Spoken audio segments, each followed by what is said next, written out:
Friends, আজ আমরা এসে গেছি মাধ্যমিকের এবিটিএ ভূগোল এর সলভ নিয়ে। পেজ নাম্বার 130 দেখতে পাচ্ছ এখানে। তো এবার আমরা প্রথমে এমসিকিউগুলো এবং তারপরে ধীরে ধীরে এসিকিউগুলো এবং তারপরে 2 নম্বরের প্রশ্ন আমরা সলভ করব এই ভিডিওর মাধ্যমে, ঠিক আছে? দ্রুত ভিডিওটা করার চেষ্টা করতে হবে, কারণ কি অনেকগুলো প্রশ্ন আছে। দেখো, প্রথম থেকে শুরু করে দিচ্ছি আমরা। তো বহির্জাত প্রক্রিয়ার মূল উৎস হলো কি না? বহির্জাত প্রক্রিয়ার মূল উৎস হচ্ছে সূর্য। নদীর গতিবেগ দ্বিগুণ বেড়ে গেলে তার বহন ক্ষমতা কত গুণ বাড়ে? না 64 গুণ বাড়ে। এটা তোমরা নদীর ষষ্ঠ কারের সূত্রে পড়েছো। এল নিনোর আবির্ভাব হয় কোথায়? না প্রশান্ত মহাসাগরে এল নিনোর আবির্ভাব হয়, ঠিক আছে? উল্কাপিণ্ড পুড়ে ছাই হয় যে বায়ুমণ্ডলীয় স্তরে, সেটি হলো ড্যাশ। না মেসোস্ফিয়ারে উল্কাপিণ্ড পুড়ে ছাই হয়, তাপমাত্রা সবচেয়ে বেশি থাকে তাই। পৃথিবী সূর্য ও চাঁদের এক সরলরেখায় অবস্থানকে বলে ড্যাশ। সিজিগি বলে, সিজিগি। দেখো, অ্যাপোজি বা পেরিজি জোয়ার হয়, কিন্তু সিজিগি হচ্ছে এক সরলরেখায় অবস্থান করা, ঠিক আছে? তারপরে দেখো,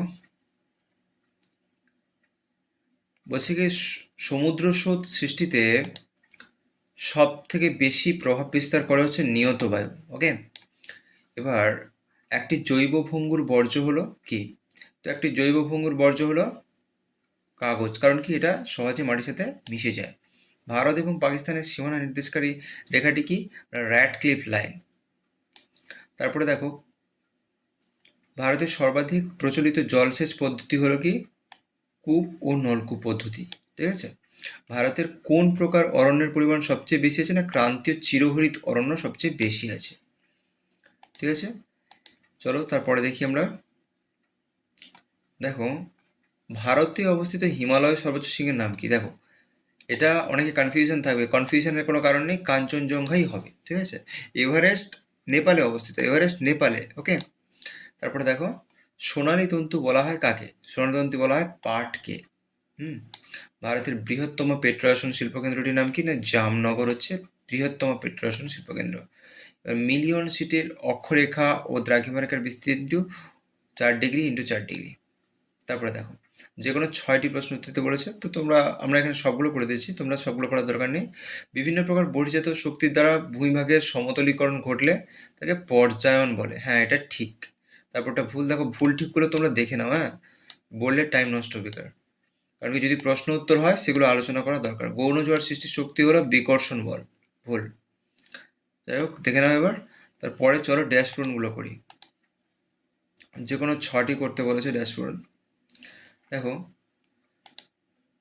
ড্যাশ স্তরকে বলা হয় প্রাকৃতিক সৌরপর্দা। ওজোন স্তরকে বলা হয়, এটা তোমরা সবাই জানো।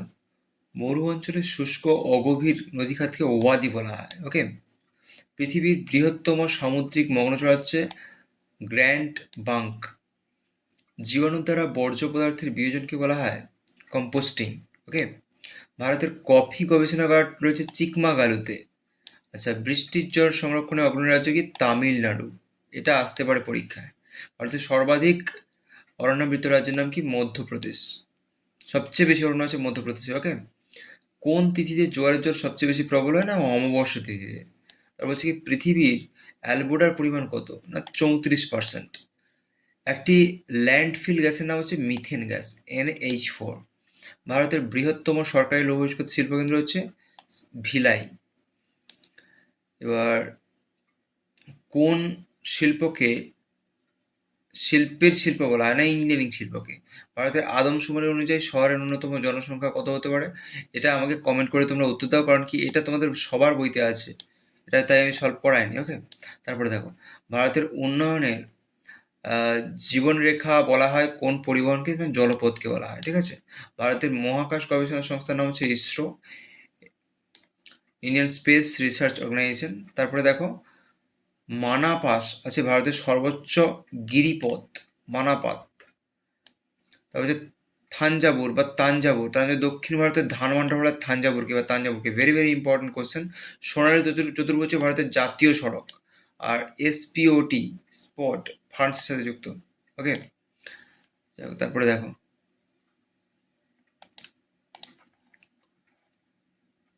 তারপর হচ্ছে 2 নম্বরের প্রশ্ন। দেখো, 2 নম্বরের প্রশ্ন, 3 নম্বর প্রশ্নগুলো আমরা দিইনি, 2 নম্বর প্রশ্ন আমরা দিয়েছি। দেখো, উত্তরগুলো এখান থেকে তোমরা দেখে লিখে নাও, কারণ কি 2 নম্বরের প্রশ্ন উত্তর বলতে অনেক টাইম লাগবে, আমরা সবচেয়ে কম সময়ের মধ্যে তোমাদের উত্তরগুলো দিতে চাই।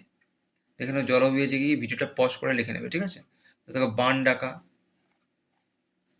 পরিবেশ মিত্র বর্জ্য কাকে বলে, উদাহরণ। তারপর দেখো, ইউট্রিফিকেশন কাকে বলে, জীবন বিজ্ঞানে পেয়ে যাবে প্রশ্নটা। তারপর দেখো, মৌসুমি বিস্ফোরণ কাকে বলে। ভারতে মৌসুমি বায়ুর আগমনের আগে ভারতবর্ষে মৌসুমি বায়ু প্রবেশ করে। ভারতে প্রচুর পরিমাণে এর ফলে প্রচুর পরিমাণে বৃষ্টিপাত হয়, একে মৌসুমি বৃষ্টিপাত বলে।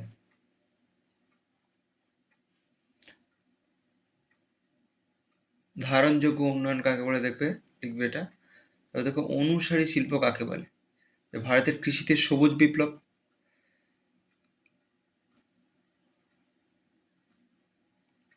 তারপরে দেখো, উপগ্রহ চিত্র বা উপগ্রহ চিত্র ভূমিরূপ বলতে কি বোঝো।